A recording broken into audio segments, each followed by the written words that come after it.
লক্ষ্মীপুরের রায়পুরের ঘটনা আপনারা সবাই জানেন। মর্মান্তিক একটি হত্যাকাণ্ড। পুরো পরিবারের 5 জন সদস্য, তার মধ্যে 4 জনকেই হত্যা করা হয়েছে এবং একমাত্র ছেলে সে জীবিত আছেন।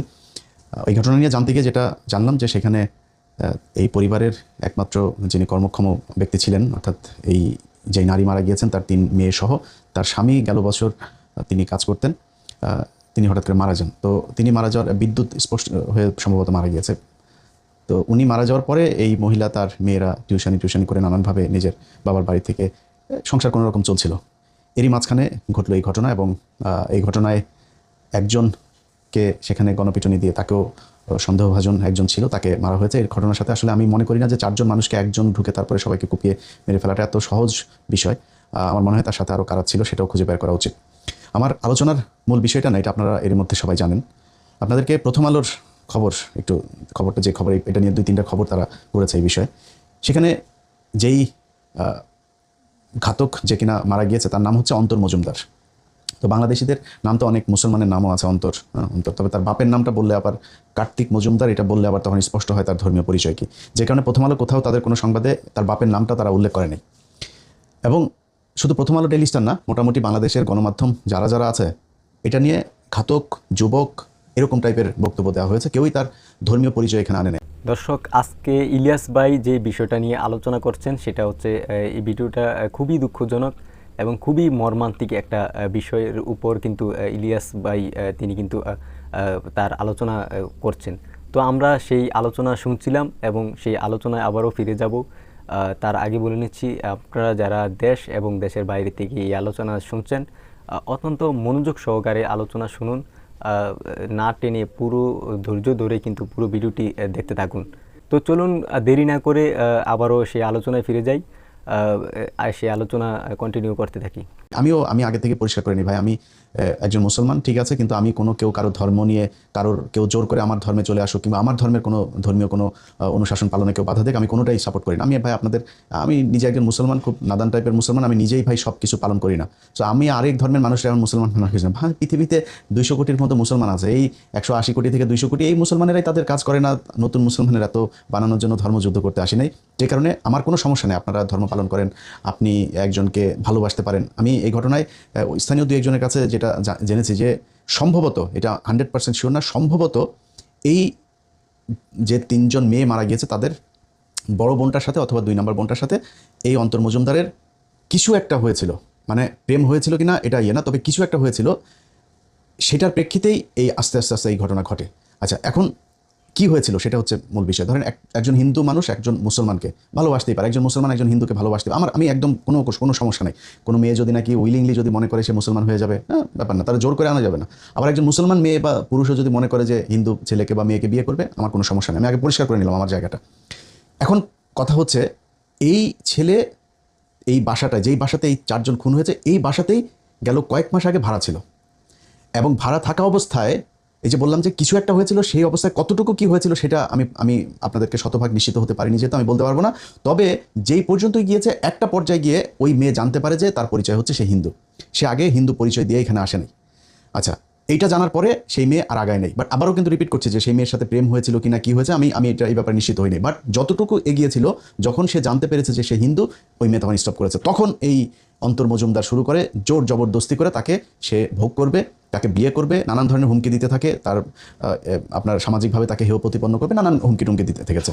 এর এক পর্যায়ে এসেই এইভাবে মারা গেল। এখন যতটুকু আমি বললাম এতটুকু আপনি মনে করেন এটা ঘটতেই পারে। মুসলমান ছেলেও মহিলাদেরকে মারে, মানে মহিলা কি বলে গার্লফ্রেন্ডকে হত্যা করেছে, স্ত্রীকে মেরেছে, স্ত্রী তার পরকীয়া প্রেমিককে নিয়ে তার স্বামীকে মেরেছে, এরকম অনেক ঘটনা ঘটেছে। আমি এই ঘটনাটা এই পর্যন্ত রাখলাম। বাট আমার আজকে আপনাদেরকে যে কথাগুলো বলার কারণ কেন হলো এই ঘটনাটাকে নিয়ে, সেটার একটা কারণ আছে। বাংলাদেশে বিশেষ করে এই শেখ হাসিনার সরকার ক্ষমতায় থাকার সময়টাতে আমার হিন্দু ভাইদেরকে কিছু কিছু জায়গায় তাদেরকে কিছু সুযোগ দেওয়া হয়েছে এবং তারা মনে প্রাণে আবার একটা বিশাল অংশ ভারতের সাথে অখণ্ড ভারত বানানোর জন্য একটা স্বপ্ন তারা দেখে। এবং এই স্বপ্ন কিন্তু, মানে আমি জানি না কত পার্সেন্ট বলবো, বাট অনেক মানুষ আছেন, অনেক হিন্দু দাদারা আছেন, আমাদের সাথে খুব মিষ্টি মিষ্টি করে কথা বলেন, মনের মধ্যে কিন্তু ওইটা লালন করেন। আমাদের সাথে আর যখন আসে কথা বলে তখন কিন্তু বুঝতে পারবেন না তার মনের ভিতরে আসলে কি। যদি সুযোগ আসে কোনোদিন, তারা, অনেক হিন্দু দাদারা আছেন আমাদের সাথে খুব মিষ্টি মিষ্টি করে কথা বলেন, মনের মধ্যে কিন্তু ওইটা লালন করেন। আমাদের সাথে আর যখন আসে কথা বলে তখন কিন্তু বুঝতে পারবেন না তার মনের ভিতরে আসলে কি। যদি সুযোগ আসে কোনোদিন, তারা শুভেন্দুর মতো চেহারা পাল্টায় তারপরে বুঝাই দিবে যে আসলে ঘটনা কতটুকু কি হলো। হ্যাঁ, এটা কিন্তু তারা তখন জানতে পারবেন। তো আমি এই হিন্দুদের ব্যাপারে যেটা বলবো, তাদের মধ্যে একটা অংশ হিন্দু মহাজোট, এবং বিশেষ করে এই দুইটা হিন্দু মহাজোট এবং হিন্দু জাগরণ মঞ্চ, এই দুইটা সংগঠন প্রচণ্ড রকমের কট্টর তারা একটা পন্থা অবলম্বন করে। এবং তাদের গ্রুপে আমি কিন্তু আমার 15 মিনিটসের মধ্যে আমার ইউটিউব চ্যানেলে সেই ভিডিও এখনও আছে, সেটার একটার বোধহয় আমার যতটুকু শিরোনাম মনে আছে যে ওরা পেটে বাচ্চা দিয়ে ভেগে যায় বা চলে যায়, এরকম থাম্বনেল দেওয়া ছিল শিরোনাম। এই ভিডিও দেখেন, আমার চ্যানেলে আছে। সেখানে স্পষ্টভাবে দেখানো হয়েছে কিভাবে হিন্দু মহাজোট, হিন্দু যুবজোট, হিন্দু ছাত্রজোট, লাভ কুরুক্ষেত্র, তারপরে লাভ জেহাদ, এরকম অনেকগুলো তারা বানিয়েছে। সেইখানে আমাদের একজন আবার ওদের ইন্টারনাল একটা ফেসবুক গ্রুপে আমরা ঢুকেছিলাম। ঢুকতে গেলে আবার হিন্দুদের ওই লাগে আপনার ভোটার আইডি কার্ড শো করে তারপরে দেখাই দিত। আমরা একটা ভুয়া ভোটার আইডি কার্ড শো করে তারপরে সেখানে ঢুকেছিলাম। ওইটা নিয়ে আমি একটা অনুসন্ধান করেছিলাম এবং একটা 15 মিনিটস করা হয়েছিল। সেইখানে তারা একটা সিন্ডিকেট তৈরি করেছে। সেই সিন্ডিকেট কি, একটা আমার অনেকগুলো তাদের চ্যাটিং মনে আছে। একটা জায়গায় ওরা বলছে যে দাদা, মানে ওরা খুব মজা করে যে একজন হিন্দু একটা মেয়েকে আপনার করেছে, হ্যাঁ, তারপরে মানে মুসলমান একটা মেয়েকে ওরা মানে খারাপ কাজ করেছে, এবং করার পরে সেটা নিয়ে ওরা ওইখানে আবার হাসাহাসি করে। একজন জিজ্ঞেস করছে গ্রুপে যে দাদা আমি কোথায় কিভাবে করবো, আমি তো একটাও খেতে পারলাম না, মানে খুব বাজেভাবে কথাগুলো বলে তারা।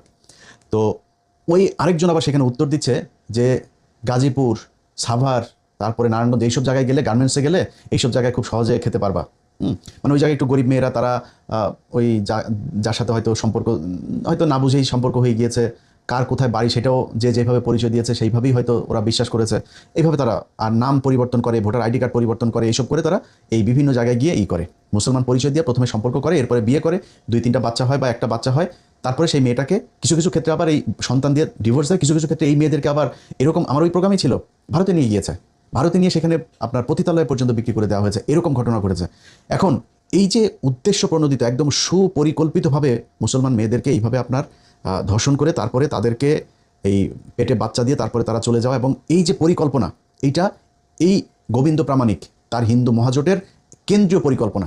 একদম সবার সমন্বয়ে এই সিদ্ধান্ত তারা নিয়েছে। একটা দুইটা না, শত শত ঘটনা এরকম বাংলাদেশে ঘটেছে। এই ঘটনাগুলোর মধ্যে আমাদের একটা গ্রুপ এটার বিরুদ্ধে কাজ করেছে, এবং তারা বিভিন্ন জায়গাতে কিছু সমস্যায় আপনার সম্মুখীন হয়েছে। সেই সমস্যাগুলো কীরকম, ধরেন যখন কোনো মেয়ে, হিন্দু কোনো মেয়ে আপনার এই মেয়েকে মুসলমান ছেলে বিয়ে করে, তখন ওই হিন্দু মেয়ের বাবা করে কি, এই থানায় গিয়ে অপহরণ মামলা করে, এবং পুলিশ খুব তৎপর হয়ে যায়, তাৎক্ষণিক তার পরিবারের তাকে না পেলে তার ভাই, বাপ, মা সবাইকে ধরে নিয়ে আসে। আচ্ছা, একইভাবে আমি কিন্তু শুরুতেই বলেছি যে যদি কেউ মনে করে যে হিন্দু মেয়ের সাথে মুসলমান ছেলে প্রেম করবে বা মুসলমান মেয়ের সাথে যদি নিজেদের স্বেচ্ছায় যদি করে থাকে, ঠিক আছে, কিন্তু আপনি যখন মুসলমান মেয়েকে ছেলে যখন হিন্দু মেয়েকে প্রেম করলো, তখন আপনি পুলিশ বিশাল তৎপর হয়ে গেলেন। একই ঘটনা মুসলমান এই মেয়েকে যখন হিন্দু ছেলে এইভাবে নিয়ে যায়, এবং এই মুসলমান মেয়ের বাবা যখন কিনা মামলাটা করে, আমি সবশেষ আমাদের গাজীপুরে আপনার পুবাইল থানায় এইখানে একজনকে উদ্ধার করেছিলাম। ওই সময় ছিলেন পুলিশের কমিশনার ছিলেন নাজমুল করিম সাহেব, এবং ওই থানার ওসিও আমাদেরকে যথেষ্ট সহায়তা করেছে। আমি ফোন করে বললাম যে ভাই এই ব্যাপার, এই মুসলমান মেয়েটাকে হিন্দু ছেলেটা এইভাবে পরিচয় না দিয়ে, মাদ্রাসা ছাত্রী, আপনাদের মনে আছে হয়তো যে বোরকা পরা একটা মাদ্রাসা ছাত্রী, সেই হিন্দু ছেলে তার সম্মান নষ্ট করেছে, অনেকে এটা নিয়ে মেয়ের বিরুদ্ধে কথা বলেছেন, বাট মেয়ে জানতো না যে সে হিন্দু। এইভাবে উদ্ধার করতে গেলে বেশিরভাগ ক্ষেত্রে যখন হিন্দু মেয়ে হয়, পুলিশ খুব দ্রুত ব্যবস্থা নেয়। আবার মুসলমান মেয়ে যখন হয়, তখন আবার এই ব্যাপারে আপনার হিন্দুদেরকে ধরা, তার পরিবারের লোকজনের নিয়ে ধরা, এটা আবার করে না। এই ঘটনাটা গেল 15 বছর ধরে সবচাইতে বেশি ঘটেছে, এবং সেটার ধারাবাহিকতা কিছু কিছু থানায় এখনও এটা করা হয়। তারা মুসলমান মেয়েদেরকে নিয়ে গেলে তখন আর অপহরণ মামলা হয় না, কিন্তু হিন্দু মেয়েদেরকে মুসলমান ছেলে যদি বিয়ে করে তখন আবার অপহরণ মামলা করে সাথে সাথে তারা ধরে নিয়ে আসে। এই ঘটনাগুলো ঘটছে কারণ হাসিনার সময় এই প্রশাসনটা এমনভাবে হয়, ডিসি না হইলে এসপি অথবা সার্কেল এসপি অথবা 2-3 থানার ওসি, সব তাদের এই চক্রবর্তীদের লোকজন এখানে থাকতো। এইভাবে তারা যখন যেই সমস্যায় পড়েছে, সাথে সাথে তারা এই জিনিসগুলোতে এইভাবে এই মুসলমানদের বিরুদ্ধে কাজ করত। অতএব এই ঘটনাগুলোর প্রেক্ষিতে আমরা এই সবশেষ এই যে রতন মজুমদার যে ঘটনা ঘটিয়েছে, কার্তিক মজুমদারের ছেলে, আমরা মনে করি এই রতন মজুমদারের যেই আশপাশে যেসব লোকজন, তার যে চলাফেরা, তার হিন্দুদের, তার ফেসবুকেও সে ওই যে রংপুরের বিষয় নিয়ে ভীষণ রকমের সরব ছিল।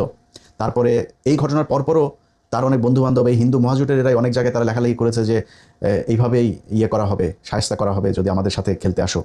তো ভাই, যেই ঘটনা ঘটেছে তারে তো গণপিটুনি দেওয়া হয়েছে, তাকে মেরে ফেলা হয়েছে।